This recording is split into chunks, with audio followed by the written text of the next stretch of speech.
করবেন, প্লে স্টোরে যাবেন, প্লে স্টোরে যেয়ে আপনি হ্যাং আউট লিখবেন, HANG হ্যাং আউট লিখে যদি সার্চ করেন তাহলে দেখবেন এমন একটা ইয়ে আসে। আমার অলরেডি ডাউনলোড করা আছে, তো ডাউনলোডের জন্য আমি ওপেন দিলাম। তো হ্যাঁ, আপনি যখন ডাউনলোড করবেন সবকিছু সাইন ইন করার পর একটা জিনিস মনে রাখবেন, আপনি যে জিমেলটা দিতেছেন ওই জিমেলটা কি আসলে এটা কিনা। ধরেন আমি আপনাকে দিলাম easybuy@gmail.com, এই জিমেলটা আপনি যদি দিয়ে থাকেন তো ওইটাতেই অ্যাপস হবে। তো আপনি ডাউনলোড করার পর অ্যাপসটা কিভাবে কানেক্ট করবেন? এট ফার্স্ট অবশ্যই আমাদের কিন্তু জিমেলটা দিতে হবে। জিমেলটা না দিলে আর আপনার আইডি নাম্বার না দিলে তাহলে তার মানে অ্যাপসের অ্যাকাউন্টটা করা হবে না, তার মানে আপনি অ্যাপসটা করতে পারবেন না। আগে আমাদের জিমেল এবং আপনাকে ইয়াটা দিতে হবে, আইডি নাম্বার, তারপর আপনি করতে পারবেন।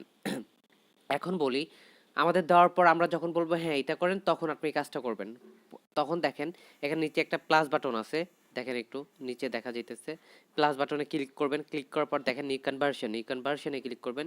নিউ কনভার্সনে ক্লিক করার পর এখানে লিখবেন MCT LIMITED লিমিটেড 100, দেখেন 100 লিখলাম, লিখলাম। তারপর দেখেন এখানে লেখার পর জিমেল, তার মানে আমার এখানে এসে পড়ছে @gmail.com। দেখেন এখানে একটা লোগো আসছে MCT। তো এইটাতে ক্লিক করবেন। ক্লিক করার পর আপনাকে যেটা করতে হবে, এখানে আপনার আইডিটার নাম্বারটা লিখতে হবে। ধরেন আমার আইডি নাম্বার 1001, তার মানে আপনি যেটা আপনার আইডি নাম্বার হবে, লোডের আইডি নাম্বার যেটা, ওই আইডি নাম্বারটা লিখে এখানে সেন্ড করতে হবে।